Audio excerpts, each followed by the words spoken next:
Halo, kembali lagi dengan video pembelajaran Akpro IMS FTUI.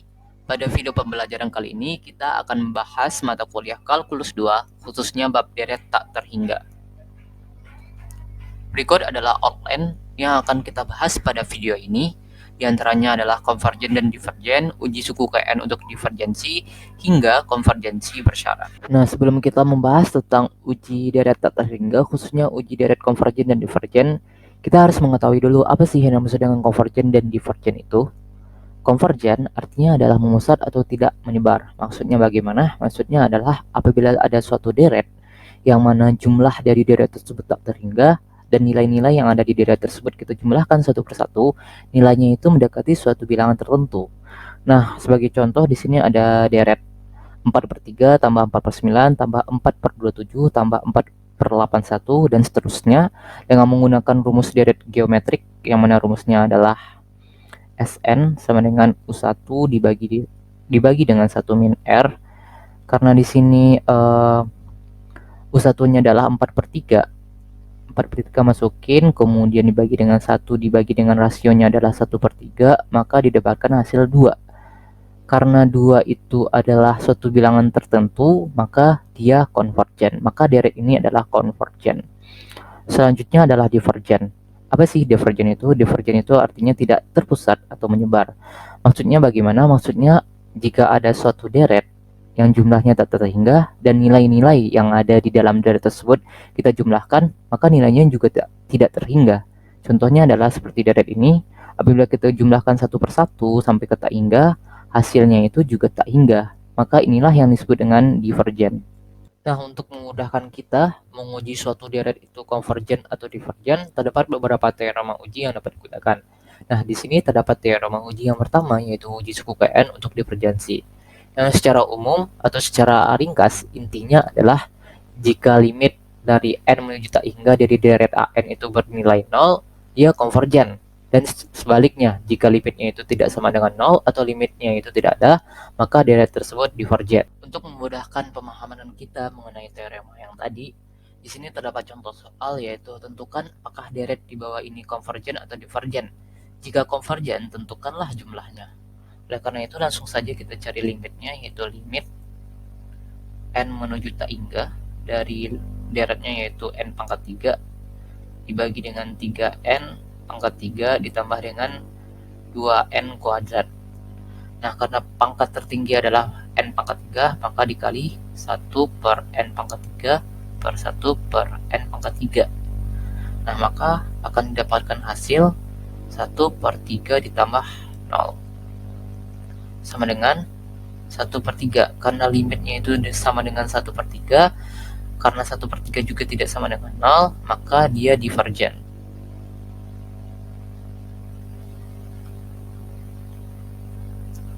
Nah, berdasarkan teorema ujian tadi, apabila nilai limit dari suatu deret bernilai 0, maka deret tersebut adalah konvergen. Maka hal ini tidak berlaku buat deret harmonik. Memang benar apabila kita cari limit dari N menuju tak hingga dari suatu deret harmonik, itu memang benar limitnya itu adalah 0. Tetapi jika kita jumlahkan nilai dari deretnya ini, nilainya itu tidak mendekati suatu bilangan tertentu, melainkan hasilnya itu adalah tak hingga. Sehingga khusus buat deret harmonik, walaupun nilai limitnya itu sama dengan 0, tetapi dia tetap tergolong deret yang divergen. Selanjutnya ada uji banding biasa. Bunyi teoremanya adalah andaikan deret dari AN itu lebih besar sama dengan 0, tetapi lebih kecil sama dengan BN, terdapat dua kemungkinan. Yang pertama adalah jika sigma BN itu konvergen, maka demikian juga dengan sigma AN. Dan yang kemungkinan yang kedua, jika sigma AN itu divergen, maka demikian juga dengan sigma BN. Maksudnya bagaimana? Oleh karena itu langsung aja kita ke contoh soal. Tentukan apakah deret di bawah ini konvergen atau divergen. Jika konvergen, tentukanlah jumlahnya. Oke, di sini kita mempunyai deret N per 5N kuadrat min 4. Nah, untuk menggunakan teorema uji banding biasa, kita memerlukan pembanding dari N per 5N kuadrat min 4. Tipsnya gampang, yaitu kita cukup ambil pangkat tertinggi dari pembilang dan pangkat tertinggi dari penyebut. maka didapatkan n per 5n kuadrat yang apabila disederhanakan dapat 1 per 5n. Nah, n per 5n kuadrat min 4 jika dibandingkan dengan 1 per 5n, tentu n per 5n kuadrat min 4 lebih besar dari 1 per 5n. Nah, n per 5n kuadrat min 4 berarti adalah bn, dan 1 per 5n adalah an. Nah, jika kita cermati 1 per 5n ini adalah 1/5 dari deret harmonik. Deret harmonik itu sifatnya adalah divergen, maka 1 per 5n juga divergen. Maka berdasarkan uji banding biasa, kita dapat mengambil kemungkinan yang kedua, yaitu jika sigma n divergen, maka demikian juga dengan bn. Karena an-nya itu sifatnya adalah divergen, maka bn juga divergen. Bn ini adalah yang ditanya pada soal. Maka hasilnya itu atau deret dari sigma n sama dengan 1 ke tak hingga n per 5n kuadrat min 4 adalah divergen. Seperti itu. Oke, selanjutnya adalah uji banding limit. Berdasarkan teorema uji banding limit berbunyi bahwa andaikan deret an lebih besar dari 0, deret bn juga lebih besar dari 0, dan limit dari n menuju tak hingga dari an per bn sama dengan L. Jika L-nya itu lebih besar dari 0, kecil dari tak hingga, maka sigma n dan sigma bn bisa jadi bersama-sama konvergen ataupun divergen. Jika hasil limitnya itu sama dengan 0 dan sigma bn konvergen, maka sigma an itu konvergen. Ini maksudnya di sini adalah an. Nah, agar tidak membingungkan, kita langsung aja ke contoh soal. Tentukan apakah deret di bawah ini konvergen ataupun divergen. Jika konvergen, tentukanlah jumlahnya. Nah, soal yang kita bahas di sini kurang lebih sama dengan soal di uji banding biasa. Di sini deretnya adalah n per 5n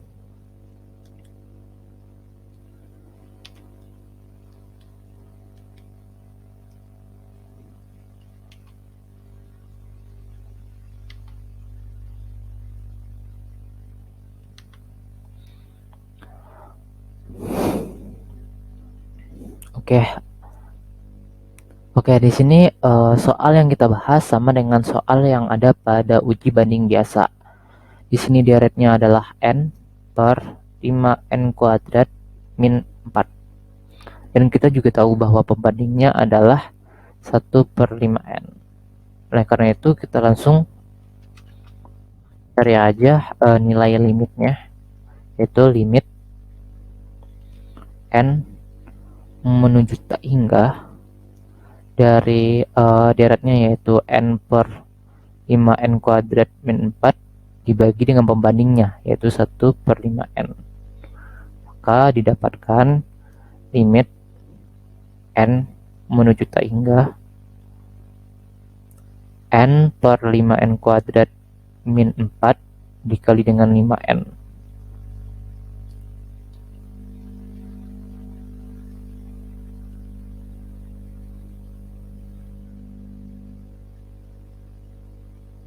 Nah, kita kali dengan 1 per n kuadrat per 1 per n kuadrat.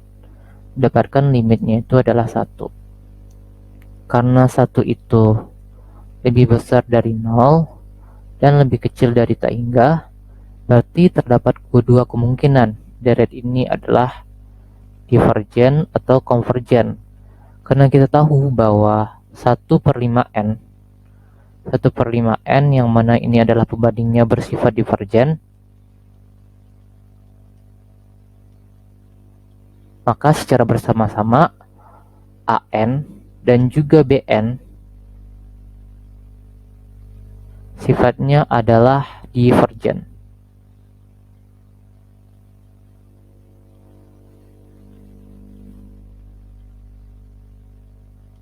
Seperti itu. Oke, berikutnya adalah uji rasio. Misalkan sigma an sebuah deret yang sukunya positif dan andaikan limit n menuju tak hingga dari an plus 1 per an sama dengan rho. Jika hasil row-nya itu kecil dari 1, maka deretnya itu convergent. Jika row-nya itu lebih besar dari 1, atau jika lim atau row-nya itu sama dengan tak hingga, maka deretnya divergent. Dan jika row-nya itu sama dengan 1, maka pengujian ini tidak dapat memberikan kepastian. Oke, di sini ada contoh soal. Tentukan apakah deret di bawah ini convergent atau divergent, yaitu deret sigma n sama dengan 1 ke tak hingga dari 2 pangkat n per n faktorial. Oke, di sini kita langsung saja mencari row-nya. Row sama dengan lim n menuju tak hingga dari 2 pangkat n plus 1 per n tambah 1 faktorial dibagi dengan 2 pangkat n per n faktorial. Nah, sama dengan lim n menuju tak hingga dari 2 pangkat n plus 1 per n plus 1 dikali dengan n faktorial dikali dengan n faktorial per 2 pangkat n. Dan jika kita pisah lim n menuju tak hingga dari 2 dikali dengan 2 pangkat n per n plus 1 dikali dengan n faktorial dikali dengan n faktorial per 2n. Ini bisa kita bagi ini juga. Berarti lim n menuju tak hingga dari 2 per n plus 1. Buat cari hasil limitnya dikali pangkat tertinggi yaitu 1 per n per 1 per n. Maka nanti akan didapatkan hasil sama dengan 0. Karena 0 itu lebih kecil dari 1, artinya row-nya itu kecil dari 1.